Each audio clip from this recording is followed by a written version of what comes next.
আজ আমি আপনাদের সাথে শেয়ার করে নেব সম্পূর্ণ নিরামিষ কিন্তু রাজকীয় একটি রেসিপি, যা দেখতে তো সুন্দর, খেতে কিন্তু অসাধারণ। যে কোনো চিকেন মাটন রেসিপিকে কিন্তু এক নিমিষেই হার মানিয়ে দিতে পারে। এই স্বাদের কিন্তু কোনো তুলনা হবে না। সামান্য কয়েকটি ঘরোয়া উপকরণ দিয়েই কিন্তু এইরকম দুর্দান্ত স্বাদের একটি রেসিপি আপনারাও তৈরি করে নিতে পারবেন। সঙ্গে থাকছে বেশ কয়েকটি টিপস। তাহলে আর দেরি না করে আজকের এই রাজকীয় রেসিপিটি শুরু করা যাক। নমস্কার, আমি মিলি, আর আপনারা দেখছেন মিলিস লিটল কিচেন। আমাদের আজকের রেসিপি পনিরের পুর ভরা আলুর দম। প্রথমেই এই আলুর দম তৈরির জন্য আমাদের প্রয়োজন আলু। এখানে দেখুন বড় সাইজের আলুও রয়েছে, আবার ছোট সাইজের আলুও কিন্তু রয়েছে। যদি এরকম বড় সাইজের আলু ব্যবহার করেন তাহলে মাঝখান থেকে কেটে নেবেন, ঠিক এইভাবে দু টুকরো করে নেবেন। আর যদি ছোট সাইজের আলু ইউজ করেন তাহলে মাথাটা এইভাবে কেটে ফেলবেন, যাতে আলুগুলো স্কুপ করতে সুবিধে হয়। এরপর খুবই সাবধানে ছুরি অথবা ধারওয়ালা চামচের সাহায্যে কিন্তু আলুর ভেতরের অংশটা এইভাবে স্কুপ করে নেবেন।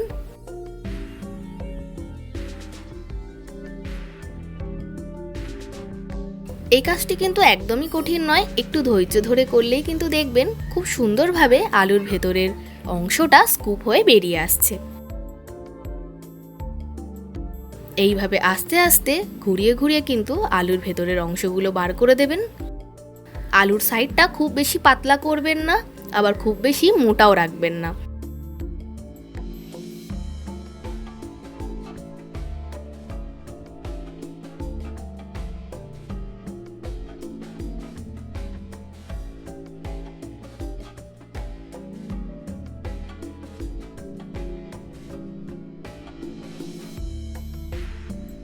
হাতে যদি আধ ঘন্টা মতো সময় থাকে তাহলেই দেখবেন এই রেসিপিটি কিন্তু আপনারা তৈরি করে ফেলেছেন। এতে মশলা কিন্তু খুব বেশি প্রয়োজন হয় না, বাড়িতে থাকা সামান্য ঘরোয়া মশলা দিয়েই কিন্তু তৈরি হয়ে যাবে।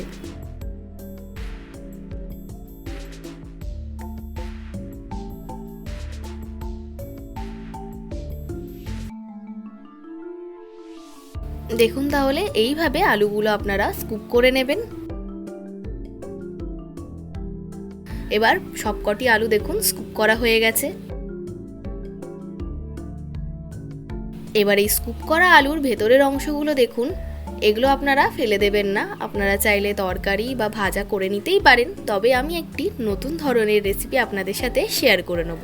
এই স্কুপ করা আলুগুলো দিয়ে আপনারা এরকম সুন্দর আলুর লুচি তৈরি করে নিতে পারবেন। এই লুচিগুলো দেখতে যেমন সুন্দর, খেতেও কিন্তু অসাধারণ হয়। আমি খুব শীঘ্রই আপনাদের সাথে এই রেসিপিটিও শেয়ার করে নেব। এই পুর ভরা আলুর দমের সাথে কিন্তু এই আলুর লুচি জাস্ট ফাটাফাটি লাগে।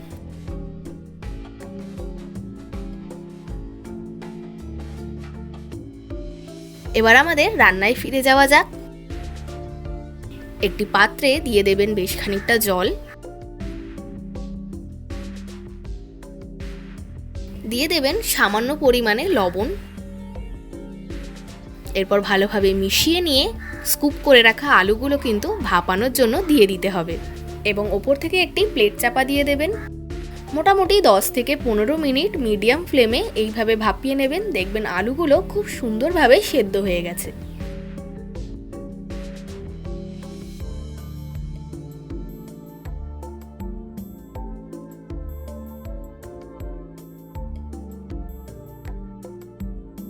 এরপর যতক্ষণ আলুগুলো সেদ্ধ হচ্ছে ততক্ষণ এর ভেতরের পনিরের স্টাফিংটা তৈরি করে নেওয়া যাক।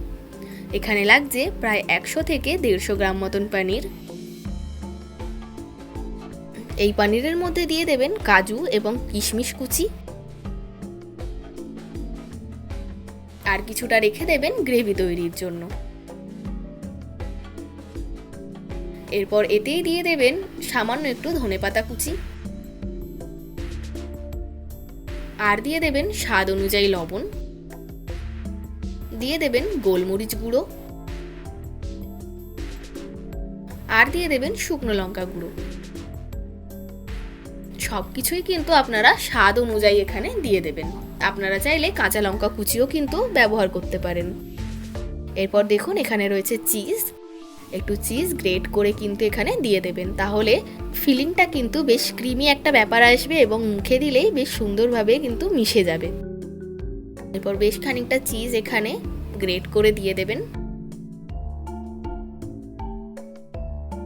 এরপর খুব ভালোভাবে সমস্ত উপকরণগুলো কিন্তু হাতের সাহায্যে মেখে নেবেন। এরপর দেখুন খুব ভালোভাবে পনিরগুলো মেখে নেবেন। সমস্ত উপকরণগুলো সুন্দরভাবে মিশিয়ে নিলেই কিন্তু আমাদের পনিরের স্টাফিং একদম রেডি হয়ে যাবে। আর চিজটা দেওয়ার জন্য কিন্তু পুরের বাইন্ডিংটাও বেশ ভালো হবে।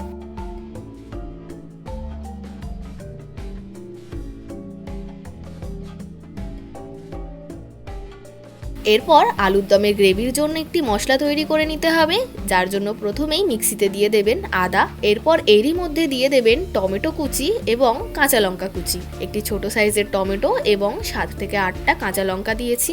দিয়ে দেবেন কাজু এবং কিশমিশ কুচি। দিয়ে দেবেন চারমগজ। এখানে মোটামুটি 1 চামচ মতন চারমগজ ভালোভাবে ধুয়ে এর মধ্যে দিয়ে দিয়েছি।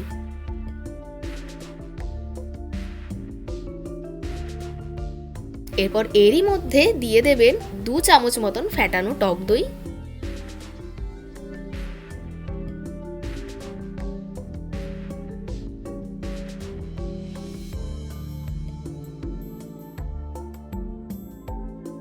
এরপর এর মধ্যে দিয়ে দেবেন আমাদের তৈরি করে রাখা পনিরের স্টাফিং। মোটামুটি 1 চামচ মতন দিয়ে দেবেন। দেখবেন গ্রেভির স্বাদটা কিন্তু হয়েছে অসাধারণ। এই টিপসটা কিন্তু আপনারা মাথায় রাখবেন। এরপর দইয়ের বাটি ধোয়া সামান্য একটু জল এতে অ্যাড করে দেবেন। এরপর সমস্ত উপকরণ দেওয়া হয়ে গেলে ভালোভাবে একটা স্মুথ পেস্ট কিন্তু তৈরি করে নিতে হবে। দেখুন আমাদের পেস্টটা কিন্তু তৈরি হয়ে গেছে।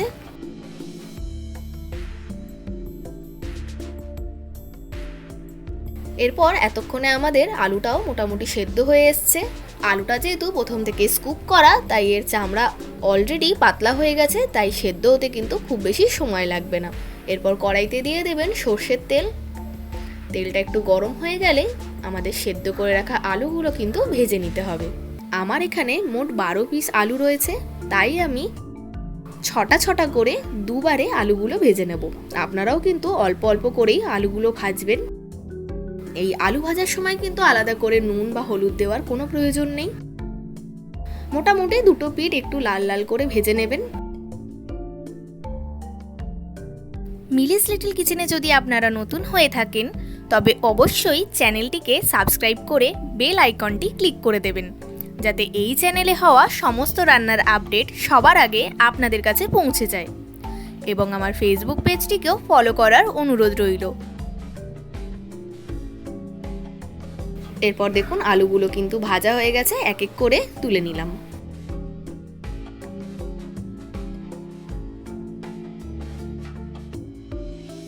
এরপর বাকি আলুগুলো সেম ভাবে কিন্তু ভেজে নেবেন।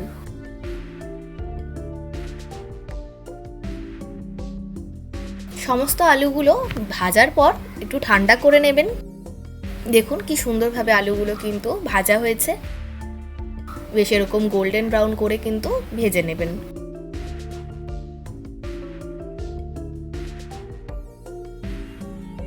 এরপর এই আলুর মধ্যে একটু চিজ গ্রেট করে দিয়ে দেবেন। বেশ ক্রিমি একটা ব্যাপার থাকবে আর খেতে কিন্তু দারুণ লাগবে। মুখে দিলেই জাস্ট গলে যাবে।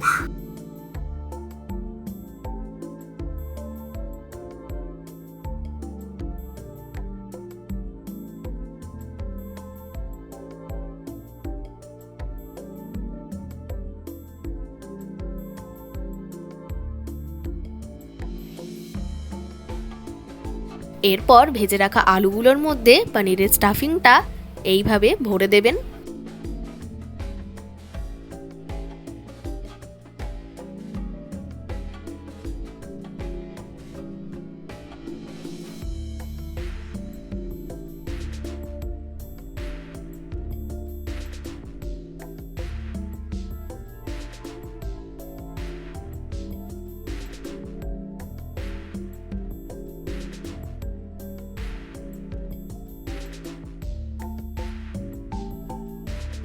এরপর দেখুন সবকটা আলুতে কিন্তু খুব ভালোভাবে পনিরের পুরটা ভরা হয়ে গেছে।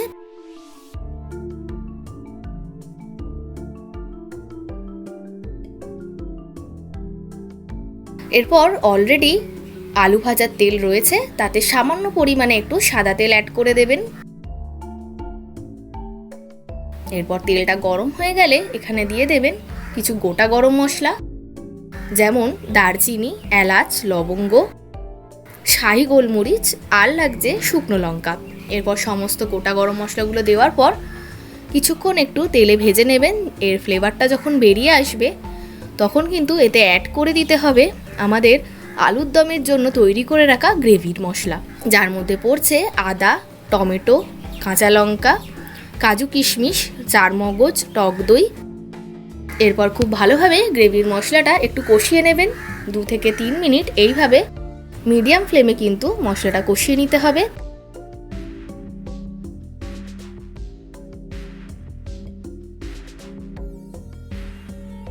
এরপর দেখুন তেল ছাড়া শুরু করে দিয়েছে। ঠিক এই সময় মশলার বাটি ধোয়া সামান্য একটু জল দিয়ে দেবেন।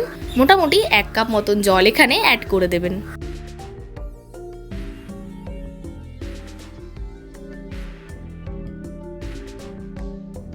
এরপর এখানে দিয়ে দেবেন সামান্য একটু শুকনো লঙ্কা গুঁড়ো, আর দইয়ের স্বাদ ব্যালেন্স করার জন্য দিয়ে দেবেন চিনি।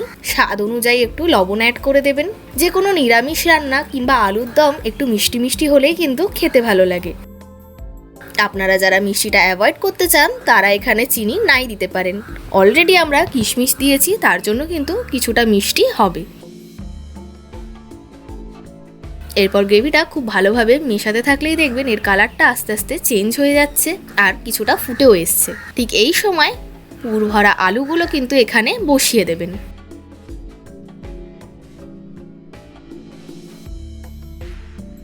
খুন্তি দিয়ে মেশানোর চেষ্টা করবেন না, এতে ভেঙে যেতে পারে। এরপর একটি চামচ নিয়ে এই আলুগুলোর ওপর থেকে গ্রেভি এইভাবে দিয়ে দেবেন। এই সময় কিন্তু ফ্লেমটা একদমই লো করে দেবেন। সমস্ত আলুগুলোতে চামচের মাধ্যমে এইভাবে গ্রেভি দিয়ে দেবেন।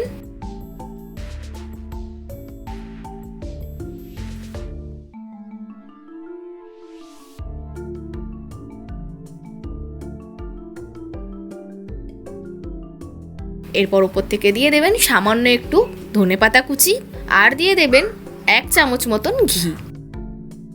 এই সময় কিন্তু আপনারা গ্যাসের ফ্লেমটা অফ করে দেবেন। চাইলে উপর থেকে একটি ঢাকা চাপা দিয়ে দিতে পারেন এবং 10 মিনিট স্ট্যান্ডিং টাইম দিয়ে দেবেন।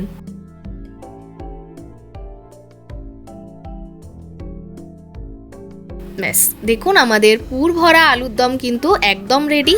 কি সুন্দর দেখতে লাগছে দেখুন, একদম রাজকীয় কিন্তু একটি পদ। আপনারা বাড়িতে কিন্তু পুজো স্পেশাল এই রেসিপিটি ট্রাই করতে পারেন, দেখবেন সকলের মন জিতে নিয়েছেন।